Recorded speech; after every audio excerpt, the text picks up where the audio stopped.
lar, alcançando cada família. Nos ajuda, nos ensina a continuarmos sendo fiéis na sua casa, em tudo, Senhor, possamos prestar, nos estarmos no centro da sua vontade. Obrigado, Senhor, por tudo. Deus abençoe a todos.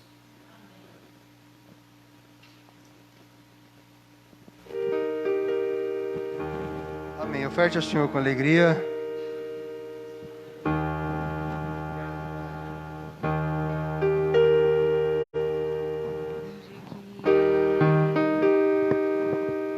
Graças a Deus. Glória.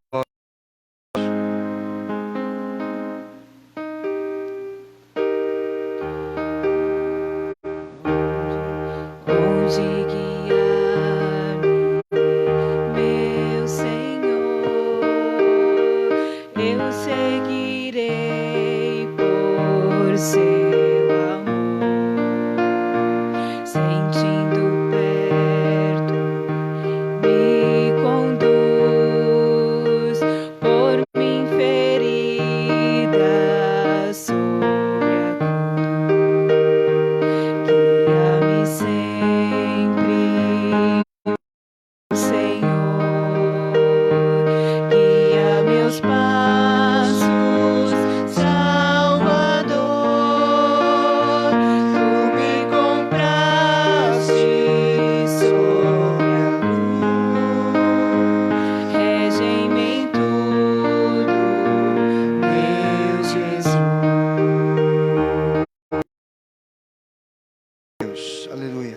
Abra sua Bíblia em Joel, capítulo 2, versículo 12. Joel, capítulo 2, versículo 12 em diante. Glória seja dada ao nome santo do Senhor, nosso Deus. Graças a Deus. Aleluia. Joel, capítulo 2, verso. E isso com jejuns e com choro e com pranto. E rasgai o vosso coração e não as vossas vestes. E convertei-vos ao Senhor vosso Deus, porque Ele é misericordioso e compassivo e tardio em irar-se, e grande em beneficência, e se arrepende do mal. Quem sabe se voltará e se arrependerá, e deixará após si uma bênção em oferta de manjar e libação para o Senhor vosso Deus. Tocai a buzina em Sião, santificai um jejum, proclamai um dia de proibição, congregai o povo, santificai a congregação, ajuntai os anciãos, congregai os filhinhos e os que mamam, saia o noivo da sua recâmara e a noiva do seu tálamo.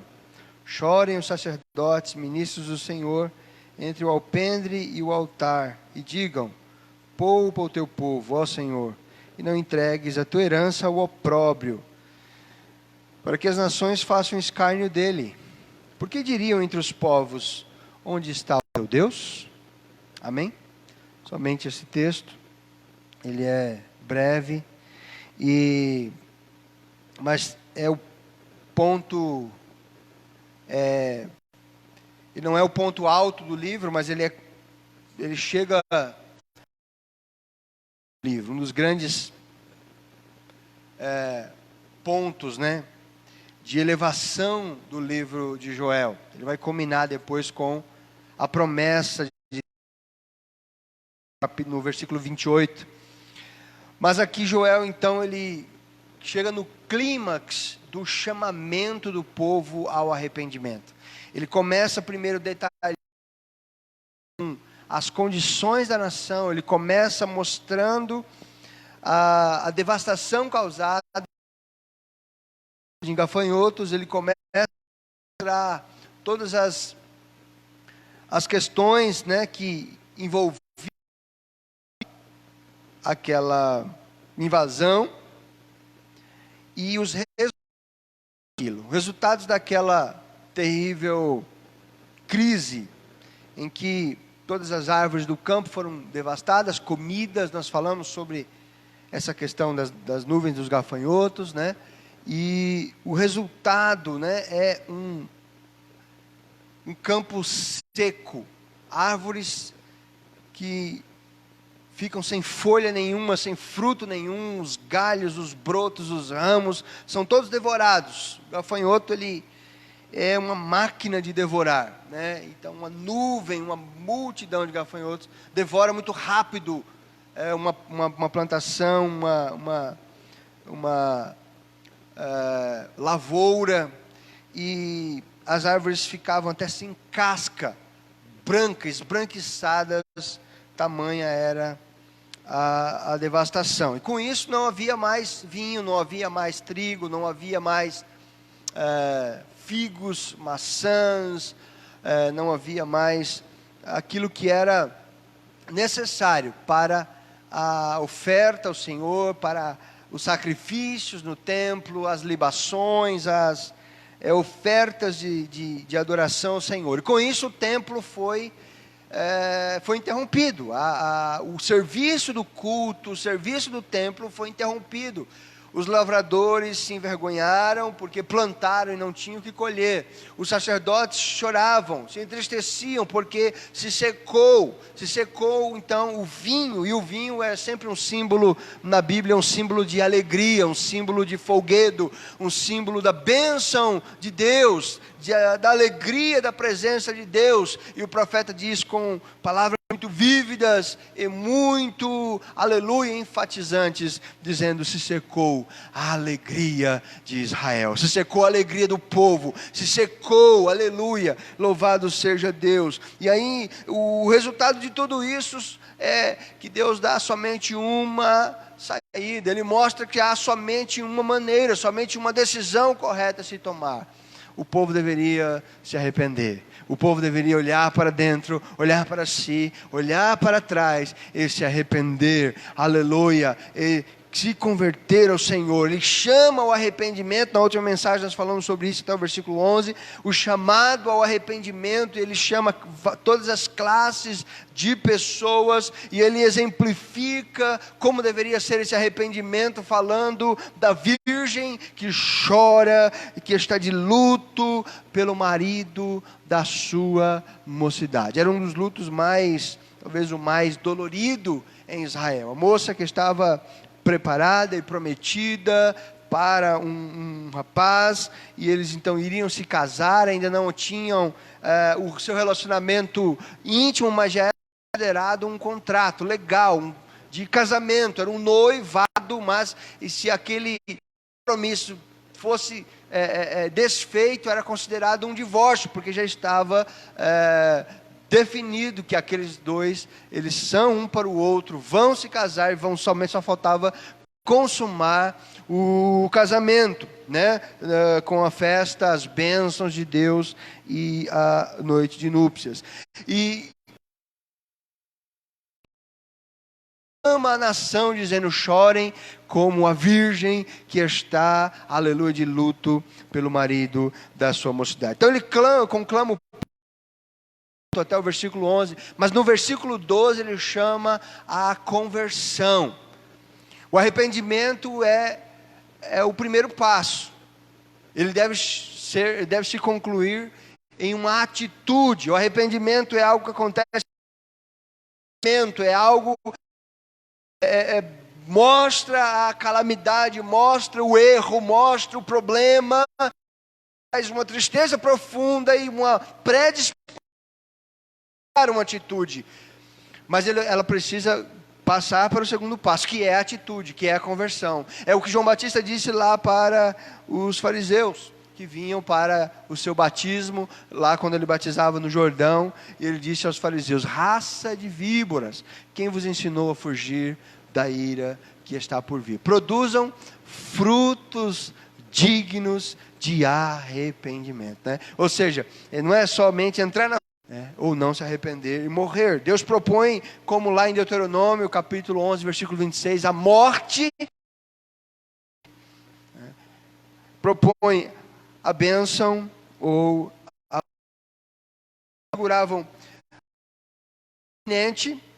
né, dos assírios, Mas na última hora, um Deus que é misericordioso e amoroso oferece redenção, oferece salvação, oferece a sua bênção mediante o arrependimento e a conversão do povo. E ele descreve como é então essa natureza. Ele descreve como deve ser a natureza dessa volta, deste arrependimento, como deve ser então. E o versículo 12 é este clímax. Ele então fala de uma maneira tão gloriosa, tão gloriosa. Ele diz: ainda assim, agora mesmo, diz o Senhor, convertei-vos a mim de todo o vosso coração, com jejuns e com choro e com pranto. Só nesse versículo nós temos aqui uma série de pontos a se observar sobre a natureza desta volta para Deus. Primeiro, que esta volta deveria ser uma volta, um relacionamento pessoal com Deus. Ele diz: convertei-vos a mim. Convertei-vos a mim. O povo, nós falamos já, o povo tinha confiança deles, porque a confiança de um filho de Deus tem que ser o próprio Deus. A confiança, aleluia, do crente é no Senhor Todo-Poderoso. O salmista no Salmo 125 diz: os que confiam como o monte de Sião, que não se abala, mas permanece para sempre. A confiança no Senhor, e ele conclama, aleluia, este relacionamento: convertei-vos a mim. Não é converter ao templo, não é voltar para a igreja, não é vir para os rituais, não é vir para o templo. Não, até porque os rituais do templo haviam sido interrompidos. É uma conversão para ler e dar sono, é aquele peso, ajoelhar para poder orar e fala 5 minutos com Deus, parece que já foi a noite toda e eu estou com sono porque trabalhei o dia todo, e é aquela coisa pesada, é aquela coisa dificultosa, a gente faz de rasamente, superficialmente. O profeta diz, aleluia, para haver uma com profundidade. Ele continua: a mim de todo o vosso coração, louvado seja o nome santo do Senhor. De todo o vosso coração, louvado seja Deus. Nós falamos, né, na última aula sobre a questão, na última ministração, sobre a questão das vestes, né, de vestes, né. Eles, só que com o tempo isso foi se tornando só uma atitude cênica, uma atitude teatral, né? Os irmãos lembram que lá quando Jesus está diante dos fariseus, o sumo sacerdote pergunta para ele, né? Aleluia, louvado seja Deus, você é o Messias? Jesus diz para ele: tu está dizendo, tu dizes, e digo mais ainda, vocês de agora em diante, vocês me verão, o céu aberto e o Filho do Homem assentado à destra do Deus Todo-Poderoso. O sumo sacerdote rasga as vestes, né? Tem lá no texto, ele rasga as vestes, diz: olha, ele está blasfemando, nós não temos mais não precisamos mais de testemunho nenhum, ele está blasfemando. Então isso se tornou algo cênico, não era sinal de fé genuína, não era sinal. Então, convertei-vos a mim de todo o vosso coração, né? Muitos estavam zombando, muitos estavam fazendo pouco caso da mensagem de Joel, mas o Senhor conclamava que eles se convertessem no coração, hein? Outro aspecto também dessa volta, que ele fala com jejuns. Era uma volta, precisava ser uma volta com diligência, uma volta com cuidado, uma volta com jejum, irmãos, é um senso, né, de necessidade de Deus, fome de Deus, porque quando a gente jejua, a gente não se alimenta de alimento natural, de alimento terreno, a gente se alimenta de alimento espiritual, a gente se alimenta do pão do céu, que é Jesus de Nazaré. Ele diz: voltem para mim, isso com jejuns, né? com jejum, com pranto, louvado seja o nome santo do Senhor. O jejum é uma prática extremamente importante, como você vai ver em toda a Bíblia, você vai ver que em vários momentos ela é utilizada, né? Mas ela se tornou algo que uma coisa muito complicada, uma crise muito profunda, então a gente usa dessa ferramenta, né, que é o jejum. Na verdade, o jejum lá deve ser uma prática devocional. A gente deve praticar regularmente o jejum, semanalmente, né? Ou talvez, né, com uma regularidade maior ou até menor, enfim, né, de acordo com o nosso relacionamento com Deus. Você vai ver na palavra de Deus uma série de homens, grandes homens e mulheres de Deus que usaram desse artifício. O rei Josafá, lá em 2 Crônicas 20, ele conclama o povo ao clamor, né? Nós lemos aqui na terça-feira, 2 Crônicas 20, os moabitas e os amonitas cercaram a cidade, e Josafá se apresenta diante do povo, conclama um jejum. Ele fala aqui, né, o profeta, um dia de proibição. O que é proibição? Não pode comer. Uma recomendação, né, que a gente coloca ali, uma recomendação, né, irmãos, aqueles que puderem jejuar e tal, não, a partir de hoje, todo mundo vai jejuar e acabou, né? Vai jejuar e pronto. Era uma ordem, tinha que ser impetrado assim. Hoje, obviamente, é diferente, mas para nós, para mim, para você, isso precisa ser uma ordem, né? Quando a gente vem e o Senhor coloca no coração, eu preciso jejuar, é uma ordem que bateu dentro de mim, dentro de você. Eu não posso. Já reparou quando você quando Deus coloca no seu coração para você jejuar, e aí você passa aquele momento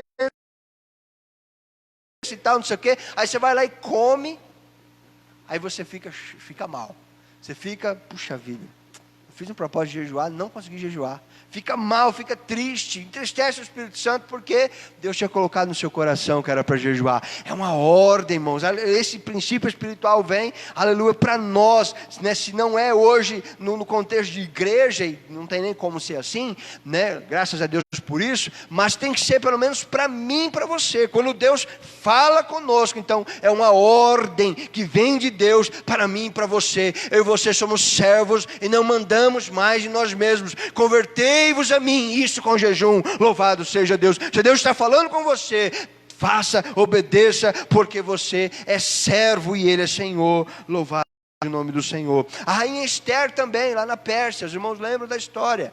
A rainha Esther, ela ama, né? Amã fez todo aquele conluio, né, para acabar com todos os judeus, né? E aí então ela ama Mardoqueu, que era o seu primo, mas que havia criado ela como filha, e conclama, diz: olha, reúnam todos os judeus de Suzã, né, a fortaleza, que era a cidade capital do império, né, e jejuem por mim. Eu vou entrar diante do rei, né, e para entrar diante do rei, no costume daquela época, o rei Medo-Persa não poderia entrar de qualquer jeito, quando quisesse. Mas olha, rei, posso entrar aí? Isso porque ela era rainha, né? Imagina outra pessoa. Então, vou ligar para o rei aqui, posso entrar aí na sua presença? É só se o rei dissesse: mande ela entrar em minha presença. Só dessa forma, né, que ela podia entrar. Mas a Bíblia diz, ela disse que fazia 30 dias que o rei não a chamava. Olha só, né, como que era a situação crítica. E ela entrar, né? E ela diz: eu não posso fazer isso. E Mardoqueu diz para ela: olha, você precisa pensar nisso, né? Refletir sobre isso. Vai ler o texto lá, que é bem interessante. Ele diz: olha, se você se calar agora, salvação vem de outro lugar. Deus vai levantar alguma maneira, porque o povo de Deus jamais será destruído. O povo de Deus é o povo do Deus Todo-Poderoso. Aleluia. Se você se calar agora, salvação vem de outra parte. Agora, quem sabe se não foi para este dia que Deus te colocou como rainha da Pérsia. Olha só que palavra desse homem para aquela mulher. Maravilhoso esse versículo. Se você se calar agora, salvação vai vir de outra parte. Mas quem sabe se não foi para esse dia que Deus te colocou aí. Pressuposição. Ele não está dando uma sugestão. Ele está dando diagnóstico, né? Ele está dizendo que realmente é fato, né? Foi justamente para isso que Deus te pôs aí. Você está fazendo o quê? Isso, exatamente isso que você tem que fazer. Aí ela entende, ela toma a responsabilidade para ela, e ela diz: está certo. Então, vá, mande o povo clamar por mim, orar por mim, porque eu vou entrar na presença do rei. Se eu perecer, pereci. Olha, não vamos nos curvar. Por que vocês não vão se curvar? Nós vamos jogar vocês na fornalha. Olha, vocês podem até nos jogar na fornalha. Quem é o Deus que pode livrar vocês? Olha, o Deus que pode nos livrar é o nosso Deus. O Deus que é criador dos céus e da terra. Ele pode nos livrar. Agora, se Ele não nos livrar, fica sabendo, ó rei, que nós não nos curvaremos diante dele. Uma questão, diz, ó, Deus vai guardar a minha vida. Se Ele não guardar, eu não vou mais servir Ele não. Não é isso que os servos de Deus dizem. Jó diz, ainda que Ele me mate, nele confiaria. A minha vida e a sua vida, irmãos, não são mais nossa. São de Deus, são do Senhor. Se você for entender o contexto de escravidão na época, né, do passado e também na época do Novo Testamento, o escravo ele era uma propriedade do seu senhor. E se o seu senhor quisesse matar ele, matava, é propriedade dele. É meu, faço o que eu quero. É exatamente isso que Paulo diz. Quando ele diz, servo de Jesus Cristo. Você sabe que as traduções da nossa Bíblia, por uma questão até da influência do humanismo secular, as traduções da nossa Bíblia tentam dar uma amenizada. Paulo, servo de Jesus Cristo. Não é isso que está escrito no original. Paulo, escravo de Jesus Cristo. Essa que é a palavra. Doulos. A tradução de doulos é escravo, não tem outra. Não tem outra. Ah, mas escravo pode ser servo também. Não pode. Tem outras palavras para servo. A tradução correta é escravo. Escravo de Cristo. E em todo o contexto do Novo Testamento ele vai falar a mesma coisa, escravo de Cristo. Aí você vai lá para Pedro, Pedro vai falar, aquele que é escravo, aquele que é servo, né, sirva o seu Senhor, né, como se fosse a Cristo, né? Mesmo aqueles que não são humanos, são ruins e tal, aquela coisa toda, né? Aí tem um texto lá que ele diz, aquele que é chamado sendo livre, ele é escravo de Cristo. E aquele chamado sendo escravo, liberto é de Cristo. Aí aqueles, porque ia ficar muito difícil, né? Traduzir uma palavra no mesmo versículo como servo e outra como escravo, aí ia ficar feio, né? Então veja que quando nós falamos, aleluia, de dependência de Deus, de serviço a Deus, nós somos de fato escravos de Jesus Cristo. Ele é o nosso Senhor, a nossa vida está nas mãos dele, louvado seja Deus. Então Esther convoca toda a nação para jejuar por ela e ela entra diante do rei. Só existe uma maneira pela qual então ela podia saber se ela seria preservada ou se ela seria, né, mandada, vamos dizer assim, à morte, se ela seria condenada à morte por conta daquele ato, porque era uma transgressão da lei naquele momento. Ela entrava no pátio e aí então o rei diz, quem está no pátio? Porque há aquela movimentação, né? Quem está no pátio? É a rainha Esther. E a rainha Esther vem andando, ela vem vindo. Imagina aquele lugar, aquele palácio suntuoso, aquele local onde o rei ficava, enorme. E aí vem a rainha Esther lá. Ouviu o clamor do povo.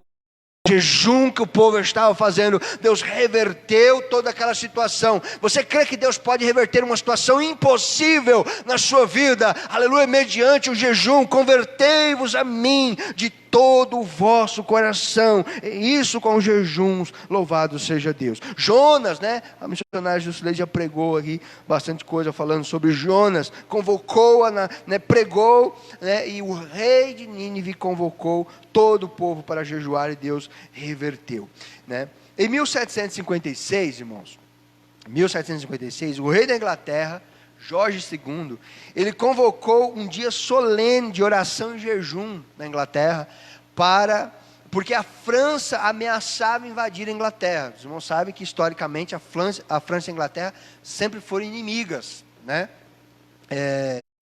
E em se tratando de nós, Brasil, a Inglaterra, Portugal e a Inglaterra sempre tiveram muito boas relações, né? Mas a França não. Então a França ameaçava invadir a Inglaterra. Nessa época quem reinava era o rei Jorge II, e ele convocou, nessa época ainda era muito mais, né, vamos dizer assim, espiritual, e nessa época havia havido o grande despertamento por conta de John Wesley. John Wesley e Carlos Wesley, eles eram vivos nessa época e já havia havido, o avivamento já havia varrido toda a Inglaterra, as igrejas, né, já tinha aquele primeiro momento de sequidão,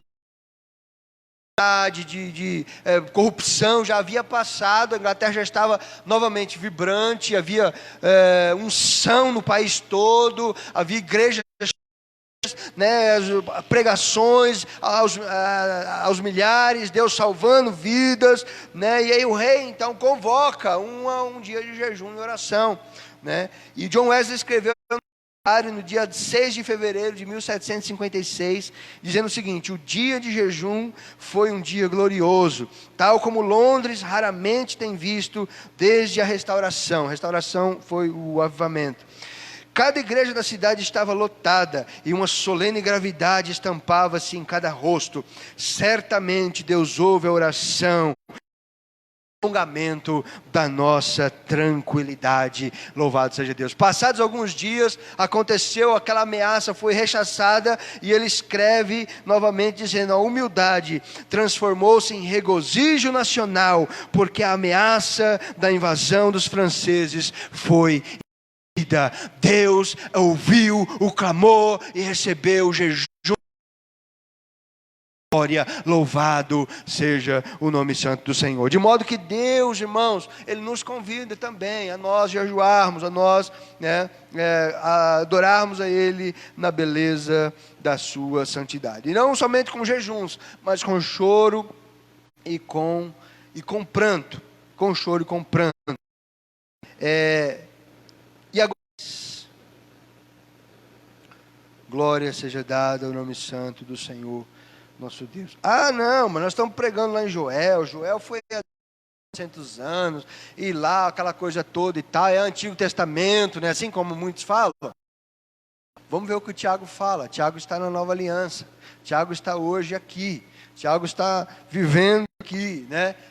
Vamos dizer, no sentido de que ele está, esse texto tem a mesma atmosfera que paira sobre nós esta noite. A atmosfera da nova aliança, da vinda do Senhor Jesus. Já estava instaurada a igreja, já estava, né, estabelecida a igreja de Deus. E ele escreve aos irmãos, escreve, né, aos cristãos do primeiro século ali. Os irmãos sabem que Tiago era irmão do Senhor, né, irmão do Senhor Jesus, né, lógico, meio irmão, né, porque era filho de Maria e de José. Jesus, ele foi concebido pelo Espírito Santo. Mas Judas, né, e Tiago eram irmãos de Jesus, e a Bíblia diz que no começo nem os seus irmãos criam nele, depois que eles se converteram.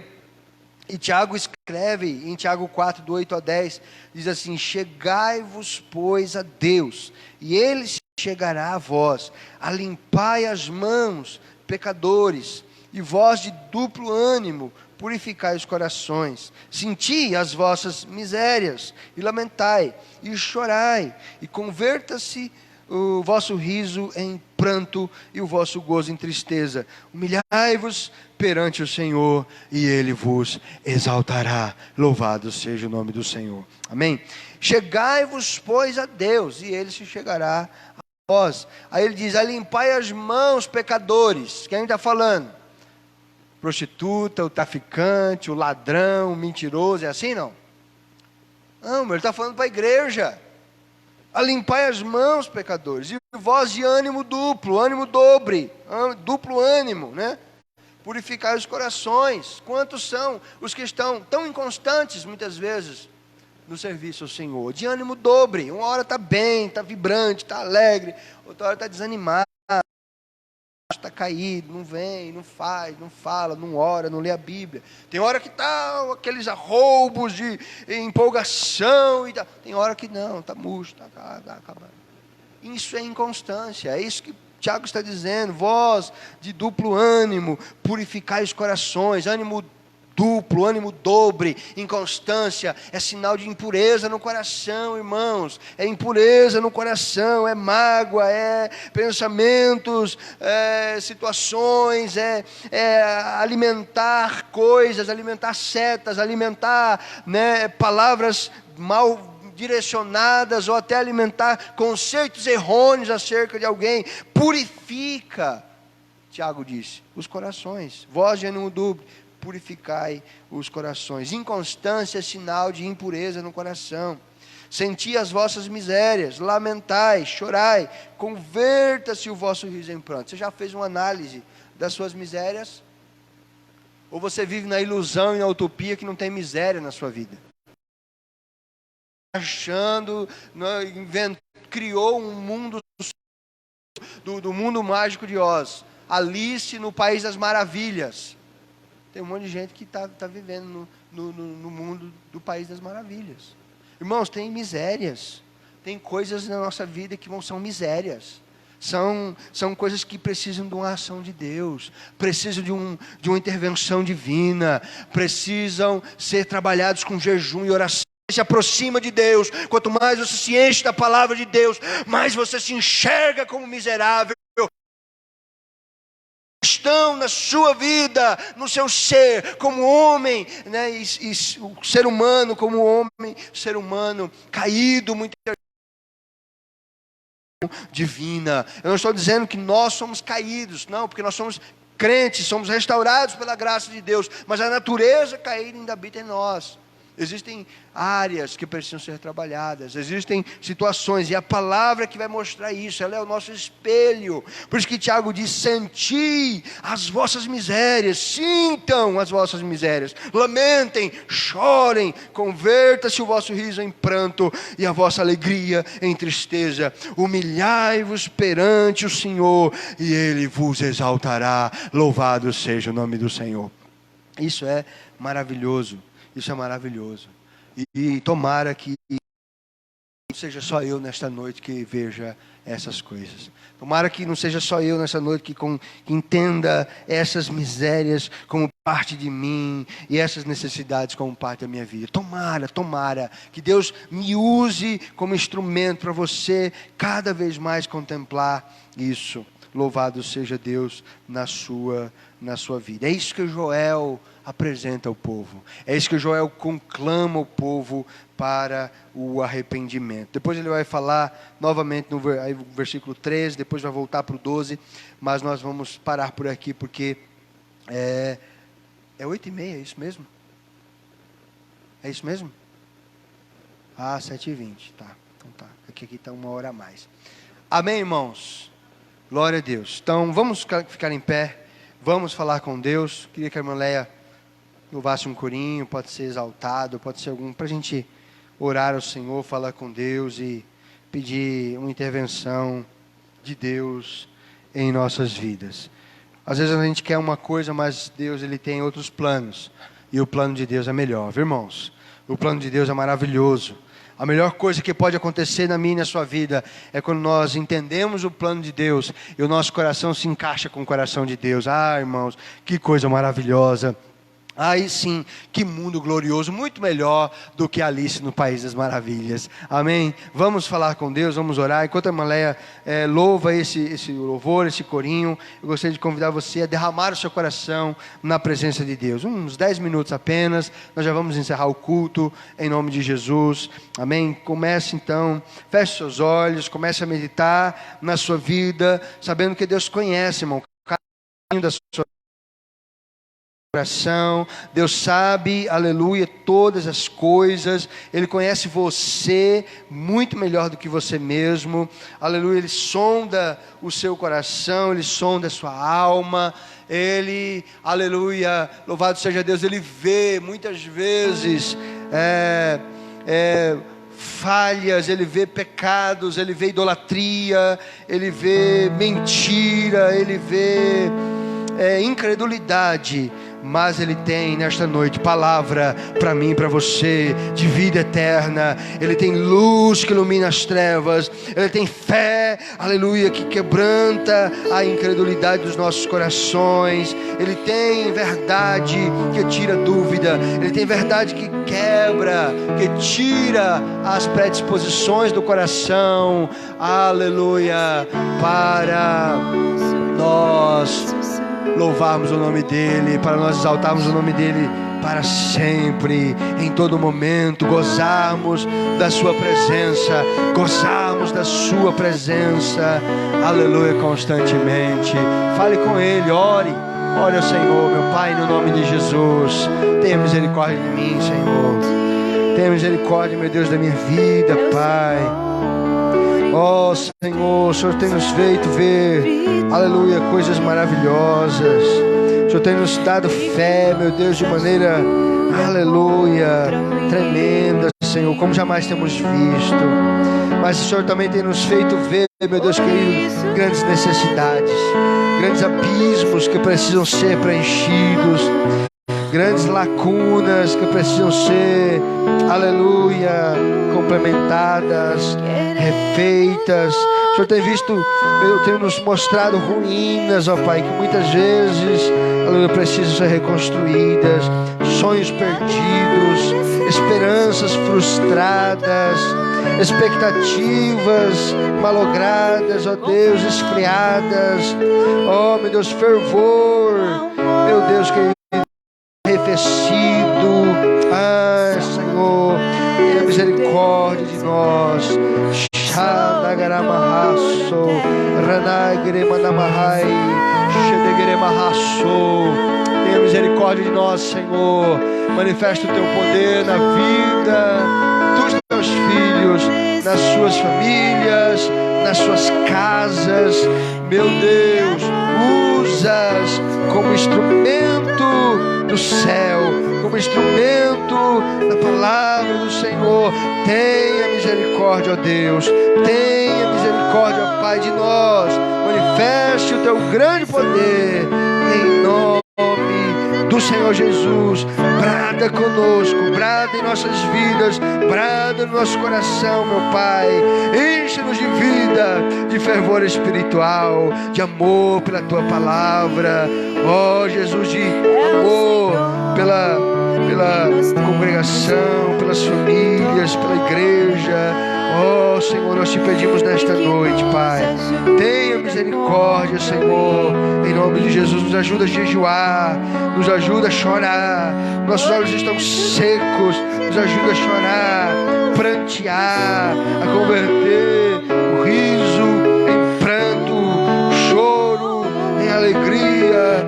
Ah, Senhor, no nome de Jesus, Pai, tenha misericórdia. Nos ensina a jejuar do pão da terra para nos alimentar do pão do céu. Jejuar do pão da terra para nos alimentar do pão do céu. Do céu, nem só de pão viverá o homem, mas de que sai da boca de Deus. E declaramos, ó Pai, que não, aleluia, não somos nada, Senhor, sem Ti, que nada podemos fazer sem Ti, Senhor.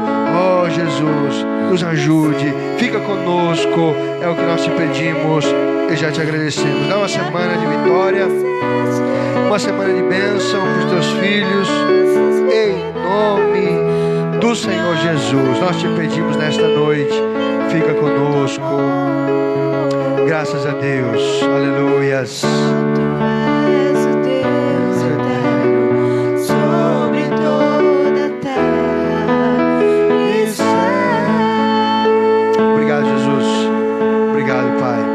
Graças te damos, louvado seja o teu nome.